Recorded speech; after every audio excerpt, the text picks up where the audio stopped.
किसी आम बंदे का एक दिन का एडवेंचर एक सैनिक का डेली रूटीन होता है। कहते हैं एक जवान की आंखों में अपने दुश्मन के लिए वो आगोश दिखता है, एक घायल के लिए वो सहानुभूति दिखती है और एक बच्चे के लिए प्यार दिखता है। आज हम कुछ ऐसी वीरों की कहानी आपके साथ शेयर करने वाले हैं जो सुनने के बाद यकीनन रोंगटे खड़े हो जाएंगे। हमारे लिस्ट में पहला बंदा वो है जिन्हें दुश्मन शेरशाह के नाम से बुलाते हैं। इन्होंने जंग लड़ने से पहले अपने सीनियर से कहा था, अब तो तिरंगा लहरा कर आऊंगा या फिर तिरंगे में लिपट कर। इस अकेले बंदे ने 11 दुश्मनों को ढेर कर दिया था और जंग में जब उन्होंने देखा कि उनका एक सिपाही घायल हो गया है, तब ये बिना सोचे समझे अपने साथीदार के पास कूद पड़े और अपने साथी की जान बचाने के लिए खुद को मशीन गन के सामने झोंक दिया और वहीं पर यह वीर शहीद हो गया। इस बंदे की स्टोरी इतनी इंस्पायरिंग है कि हमारा बॉलीवुड इन पर मूवी बना रहा है।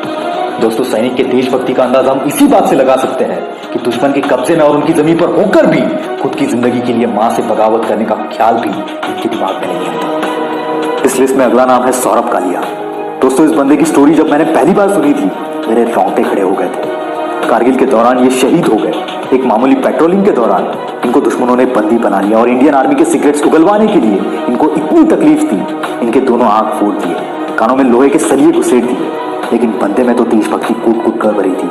इन्होंने सारी तकलीफें सही, लेकिन जब तक जिस्म में जान थी अपना मुंह नहीं खोला। दोस्तों, कुछ लक्ष्य जिंदगी में इतनी कीमती होते हैं कि उन पर मर मिटना भी गौरवशाली होता है। दोस्तों, रिसर्च के टाइम पर एक आर्मी ऑफिसर की स्टोरी मैंने कोरा पर पढ़ी। अनफॉर्चुनेटली मुझे उनका नाम वहां पर नहीं मिला, पर इस स्टोरी ने मुझे अंदर से हिला दिया। ये स्टोरी सुनने के बाद आप खुद महसूस करोगे कि यार हमारी लाइफ कितनी ईजी है। ये आर्मी ऑफिसर हर रोज एटीएम में जाकर 100 रुपए निकालते थे। ना रहकर एटीएम के वॉचमैन ने उनसे पूछा कि साहब, आप एक ही दिन में हफ्ते 2 हफ्ते का पैसा क्यों नहीं निकाल लेते? इस पर ऑफिसर ने जवाब दिया कि ये एटीएम मेरी पत्नी के नंबर से लिंक्ड है। जब भी मैं एटीएम से 100 रुपए निकालता हूं तो उनको तसल्ली होती है कि मैं जिंदा हूं। कुछ ऐसी होती है दोस्तों आर्मी ऑफिसर्स की लाइफ। दोस्तों, इस लिस्ट में अगला नाम है मेजर पद्मापणि आचार्य। इनका मानना था कि देश के लिए जंग लड़ते हुए शहीद होने से बड़ा सौभाग्य और कोई नहीं। कारगिल वॉर के टाइम पर इन्हें इतनी गोलियां लगी थी, फिर भी ये बंदा घायल हालात में अपने देश के लिए लड़ रहा था और इसी दौरान वो शहीद हो गए।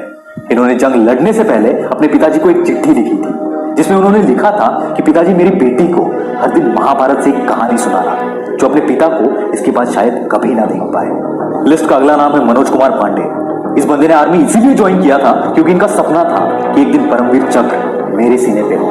ये कहते थे, अगर खुद को साबित करने से पहले मुझे मौत आती है तो मैं उससे भी नहीं छोड़ूंगा। ये जज्बा होता है एक सिपाही का।